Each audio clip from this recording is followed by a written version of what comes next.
I'd like to invite up Kerry Kohansky-Roberts, the producer, and writer-director Garth Davis. Yay! What a beautiful movie that was. My second time seeing it, I was so happy. I put so much more together now that I've seen the end, as I'm sure you guys are all dying to see it a second time already. Well, welcome, guys. Thank you again, and congratulations on such a gorgeous movie. Thank you, and thanks for, is this on? Oh, I think you have to Flick a switch? Yeah, flick a switch. Yeah, there you go. Testing. Oh, yeah, there we go. Thank you for watching. Yeah. Thank you, everyone, for being here. Well, I'll just jump right in. Garth, would you like to start by telling us the story of how this movie came to be and how you started your journey with film? Well, I read the book and fell in love with it, and then I found out that this lady here had the rights to it. And she was looking for a director, and it was competitive, so I fought for it, and she said, "You can do it." We always do it. Tell us about that, Kerry, what that was like for you. Well, first of all, I fell in love with this book because it's this incredible story of a breakdown of a marriage that, searches into why we fall in love with each other and what happens over time that breaks us apart, and then going into deeper themes of what does it mean to be replaced. I think it's questions that we're all thinking about daily now in our lives, and with technology and whatnot. And so Ian Reid and I spent a lot of time talking, and we always knew we had to find someone equally as passionate as we were. And I really fell in love with it because I loved Hen's story and her plight to kind of getting out of there. And Garth, I think Garth like emailed me or called me like every other day, and as Garth said, it was competitive, but we always knew, we just, Lion is one of my favorite movies of all time, and I think Garth is an extraordinary filmmaker. And when, at one point he called me up, he's like, "So what's the problem? Are we doing this?" I'm like, "Yeah, we're doing this." and that was kind of how this beautiful friendship and partnership started. That's incredible. Garth, I really enjoyed the story you told me earlier this week about how you came to co-write the screenplay with Ian. Tell us that story. That wasn't the plan either. But I really wanted to meet Ian in person, so I flew to LA, met Kerry, met Ian. We went into this room, and first of all, we went out to some screenwriters actually, and they weren't available for at least a year. So we said, "Oh, that's a bit of an issue." And then we went into this room, Ian and we started page turning the novel, and we realised that I really wanted to understand the novel, get into his head. So it was a really fantastic meeting. But as we were working on that, we realised that all the things that I highlighted in my book, Ian highlighted, so we had so much in common. And then suddenly this friendship built up, and then before you knew it, we were starting to kind of come up with all these ideas on how to make it a movie. So we came out of that room and sheepishly knocked on Kerry's door and said, "We really want to write this. Do you want to give us a go?" But I already knew that was the plan. Ian Reid, if anyone, has anyone here read the book?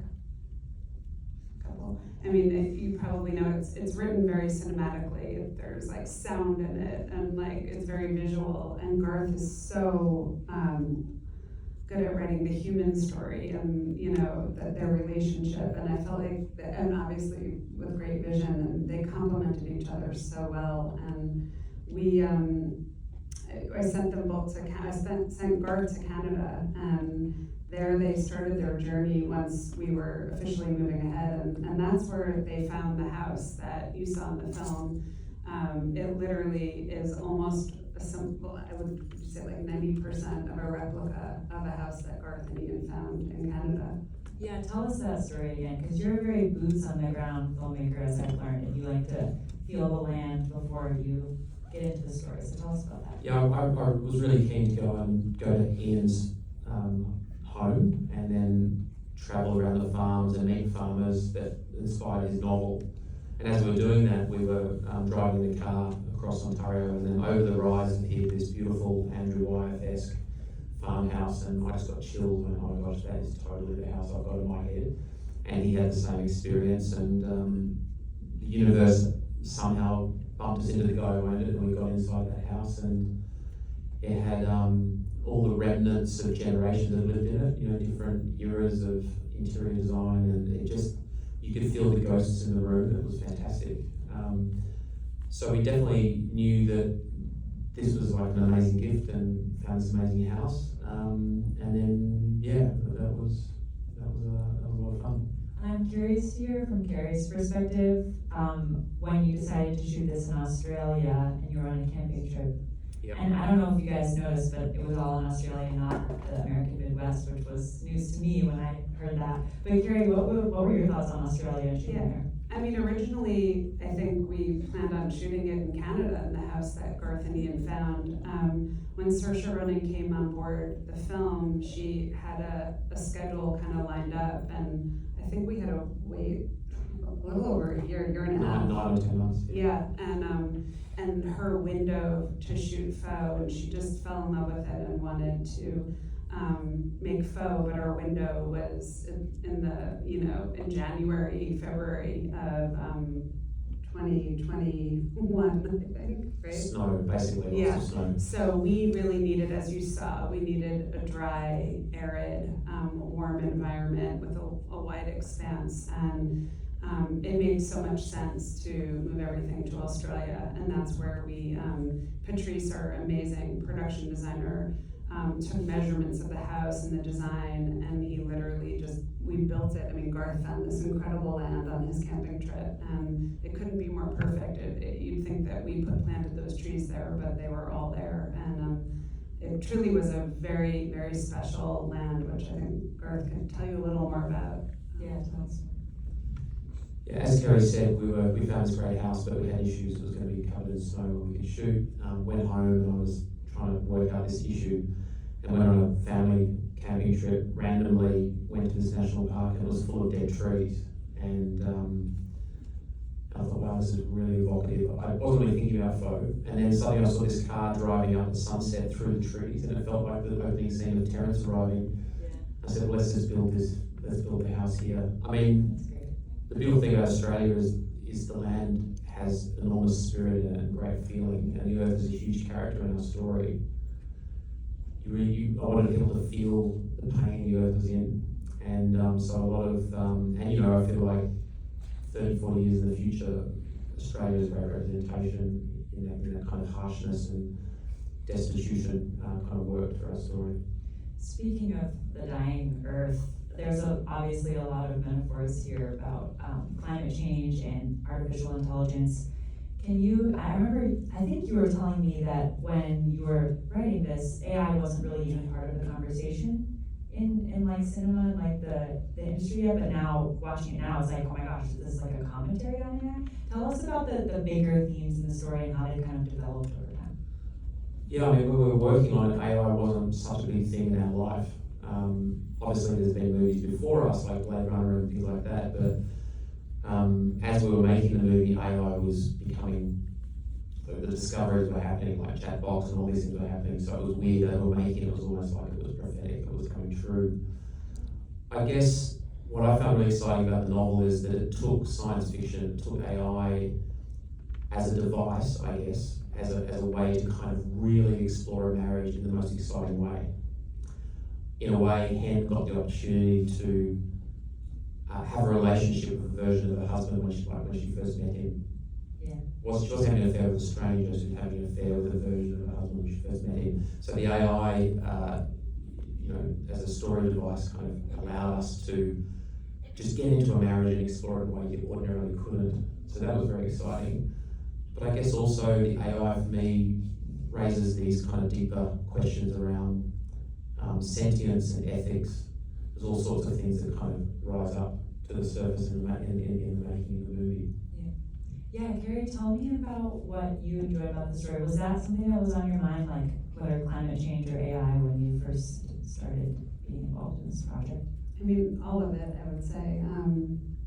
There's so much we're seeing around, and every given day, we were just in New York and there were tremendous floods, all over. And And we all know in Los Angeles what it's like to be in a drought and the fires and whatnot, and it's palpable. It's just, we're living it now. And what I love about this film is you just have this ordinary couple. They choose to live off grid, but they're not living their lives in fear. They're just living. They're a married couple, and they're dealing with the stress of their lives and the situation that arises with Terrence coming in.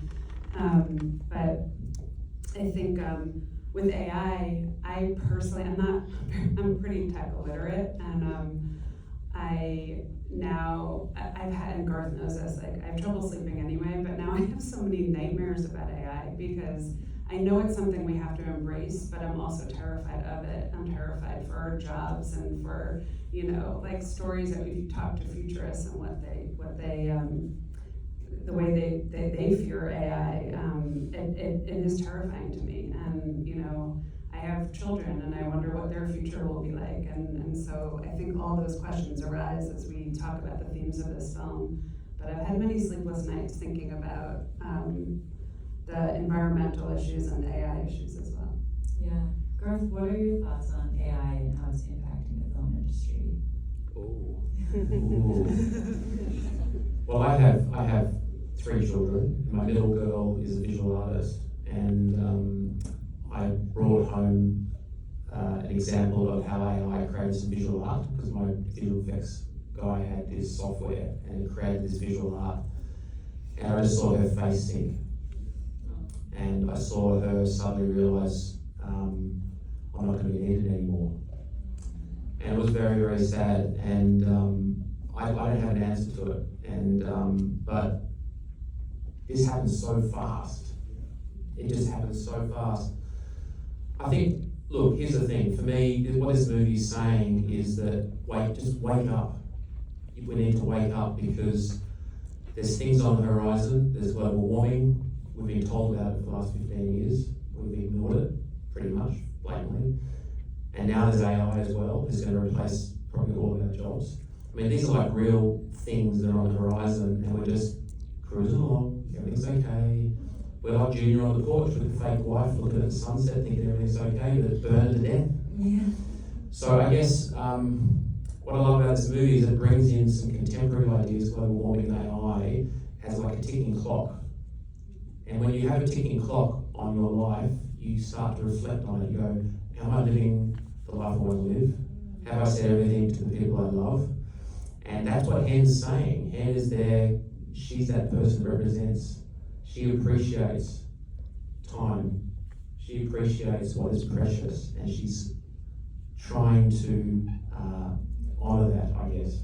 And so look, there's lots of things. I don't know. Humans need purpose. We need to feel connected, and I guess that's what Anne's also looking for. In a relationship over time, she lost a sense of who she was. She didn't know how she got there. But in 7 years she realised she didn't feel like herself anymore. She had to be someone else to make him happy, and I'm sure every person can relate to that in some regard. But at what point do you kind of go, you know what, I'm actually not happy, And she tells him I'm not happy, but he still doesn't want to change.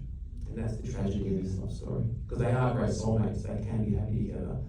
That's what I love about this movie. It's not a typical movie where it's the woman who has an affair with a stranger and all the drama plays out. No, this is a soulful couple who can live a happy life, but the husband doesn't want to change. Too, like, if you had enough, we have empathy towards AI Junior. You don't know. Your first viewing, you believe he's real until you learn that he's not. And I think that what's something so beautiful about this film, and I felt this when I read the book, when I finished the book, I immediately went back to page 1 and read it again, and it was a completely different story. And I guarantee you, if you watch the film again, it's a completely different movie, because you started out, you started out the film and you saw Hen crying, and you don't know why. You think maybe there's, marriage troubles, or she's depressed or whatnot. But she's crying because she's about to start day 1 on this experiment with this foreign body that she doesn't want to share a bed with. And it's a completely different character. And so, as Garth just said, she gets to explore falling in love again with the person that loved her for who she was. He loved her playing piano, you know, he loved her spirit, he loved that she would care for this tree. Whereas, you know, over time, you know, life and the hardness of life and the weight we carry on our shoulders, Human Jr. lost those sides of himself. And so I think it's so beautiful that she gets to explore what lifts her up in life. And that's ultimately why she doesn't choose to stay on the sofa at the end of the movie drinking a beer. She has to go live her destiny. And That's what I love about the Beetle, because both AIs look at the Beetle with such wonder and curiosity, and that's the very thing that we've lost. So when we're all born, we have amazing curiosity with everything. You know, you look at kids and look at everything because everything's so alive and in focus and in colour, and it's a Buddhist theory, I guess, but like we see everything and experience it, and over time we forget to see because things get named, they get labelled, we're in our minds, and you know we lose our curiosity. And what I do love about the AI in the film, even though there's a version of the husband that's more spontaneous, is that the actual AI is curious in the same way children are curious. And I find that really amazing. And so seeing the AI being killed, it's almost like metaphorically like we're killing our own curiosity, and it raises a lot of ethics for me. Look, so we'll see what happens. It's coming. yeah. Good luck, everyone. I was going to ask you guys.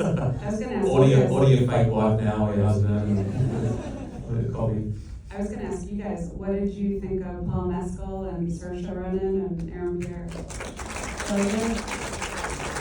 I was shocked to hear that they've never worked together before. Like, they seemed so, yeah, tell us about it. Yeah, I mean, it's a no-brainer, isn't it? Yeah. Well, Saoirse, as we all know, no matter what character she plays, she has this incredibly beautiful light and spirit that shines through what she does. That was critical for our movie because Hen represented that.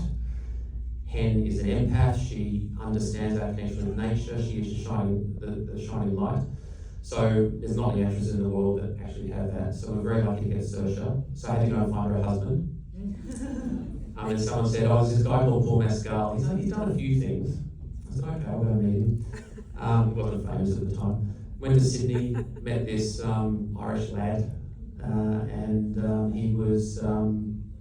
He called me up and he said, "I found our junior." Yeah, I know there for a few hours. He was amazing. He was so passionate and deep thinking and kind of so old-fashioned in a really beautiful way.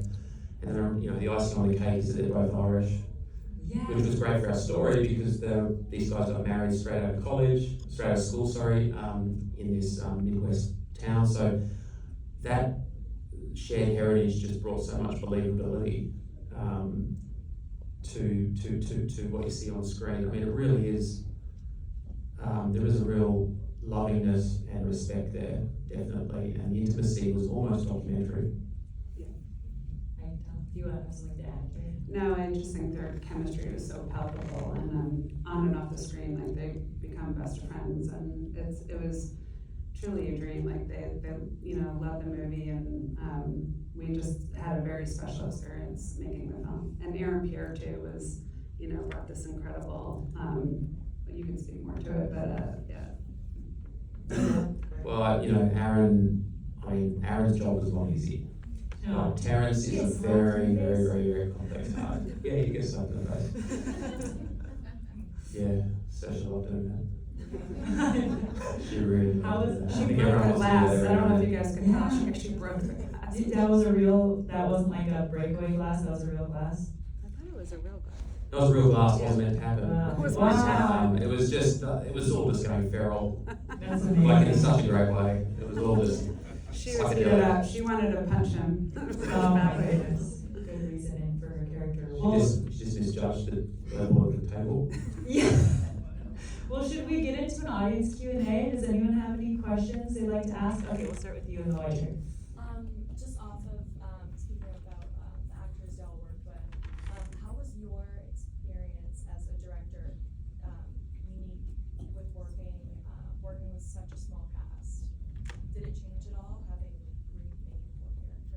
was just fantastic. I love working just with 3 people. The question was, what was it like working with just 3 actors? I guess with this material, it was very exciting because there's so many. There's the story you think you're watching, there's the story that's really happening, which you don't get until later. So the layers and the secret rivers and the complexities of the performance was so exciting to kind of tune and calibrate, with the actors. How much do we reveal it? How much do we hide it? All those kind of things were really exciting. It's just been a dream of mine to just actually, in a way, kind of go small with some actors, but do something huge with the performances. So yeah, I mean, for me, it was a great challenge, but something I was really excited about. You and Cedric? Hi. Can you explain your decision to include that last shot of her on the airplane instead of leaving it a little bit more ambiguous? Because there's people that get it and people don't. No, yeah, there's that. Believe me, we're flipping coins. Yeah, you don't need it technically, no, but some people do need it. But I guess Saoirse and all of us really liked it because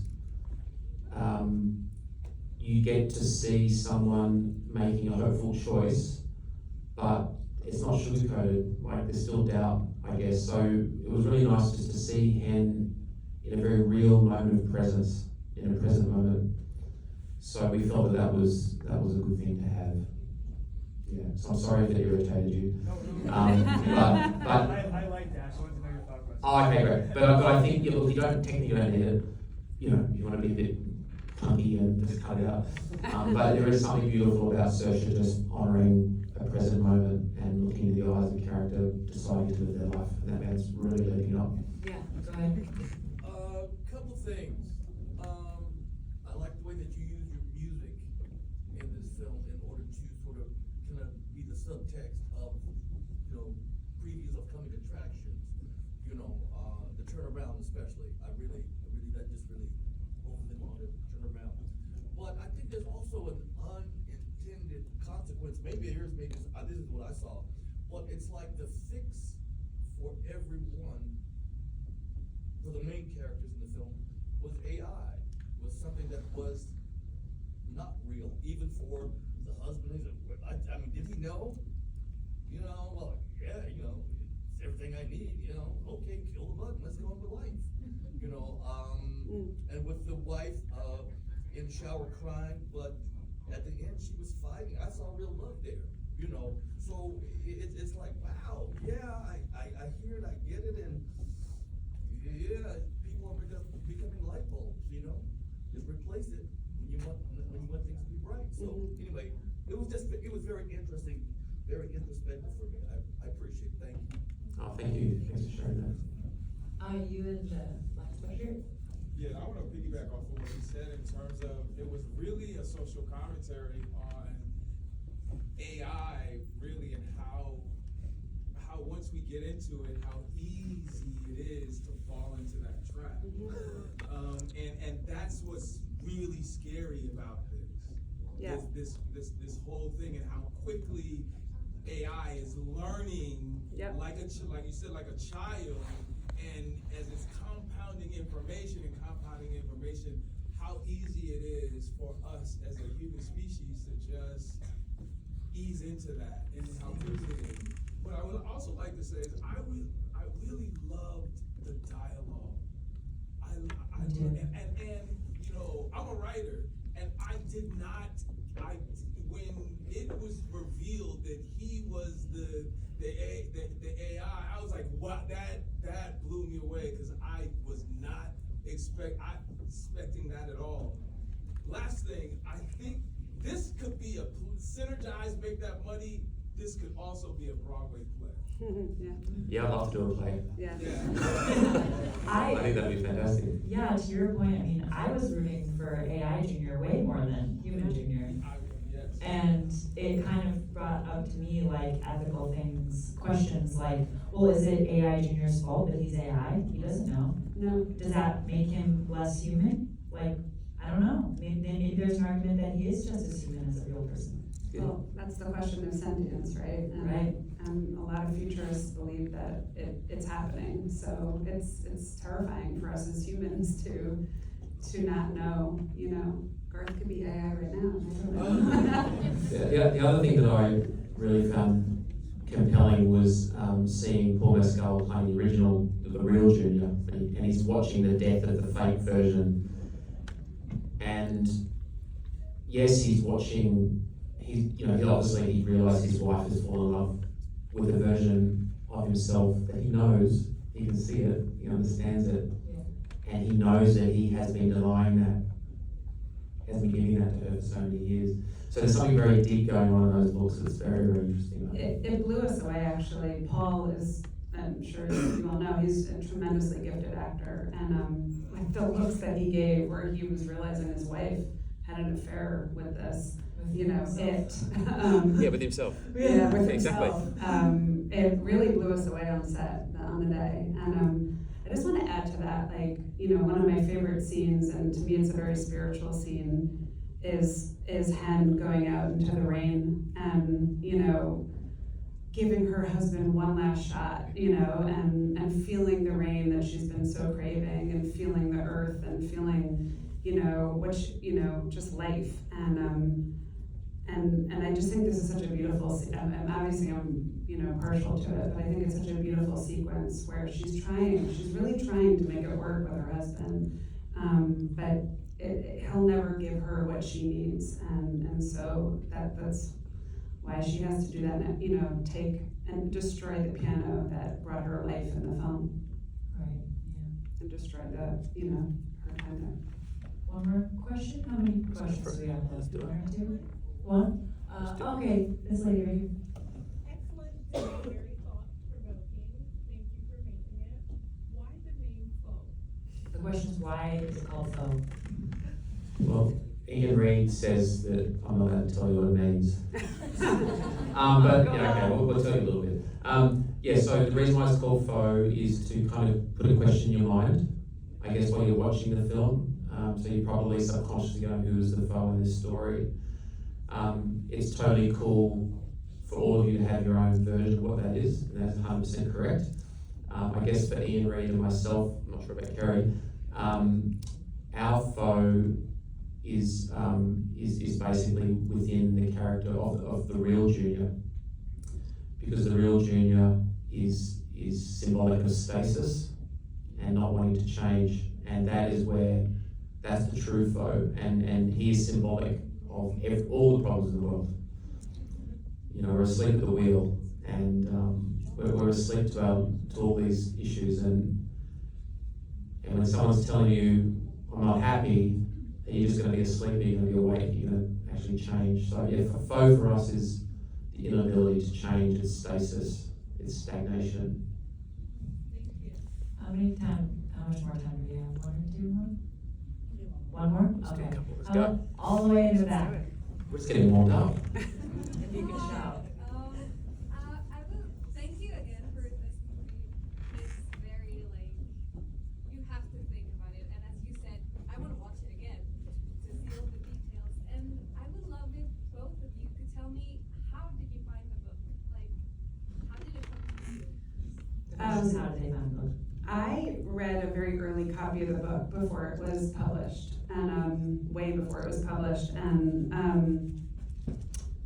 I sat down in one sitting. It's one of these books, and there's a re-release of the book, which I hope you all will check out, and you could read it in one sitting. It's a novella.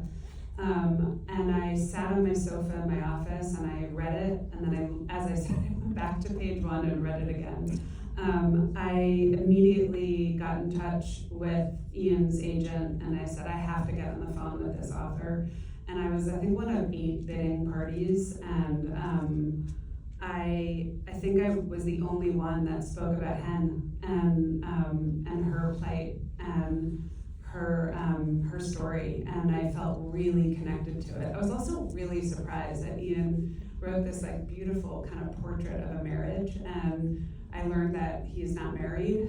I was like, well, how did you do this? And he said a lot of people ask him that question. But I think we spoke for hours, and as Garth said, it came to him, and I think he felt the bug that I had felt, and it was like simultaneous. And I always think, like, you know, producers and directors, like, it's best when they come together on a shared vision. And I just knew from day one of talking to Garth that he was the right filmmaker for this. I knew he was going to tell a very human story in a tech, you know, in this world. And I think it's so beautiful. And I really hope you guys talk about it and spread the word, because I think it's a film that should be, you'll probably digest it and you'll be thinking about it. That's what we're hearing a lot. And that's how we feel. We love it very much. And we hope that you guys will spread the word for us. Yeah, I saw it for the first time like 3 weeks ago, a month ago, and I'm still thinking about it until I saw it a second time today. So, Garth, any last things you want to say about finding the book or anything else? Oh no, I just found a book.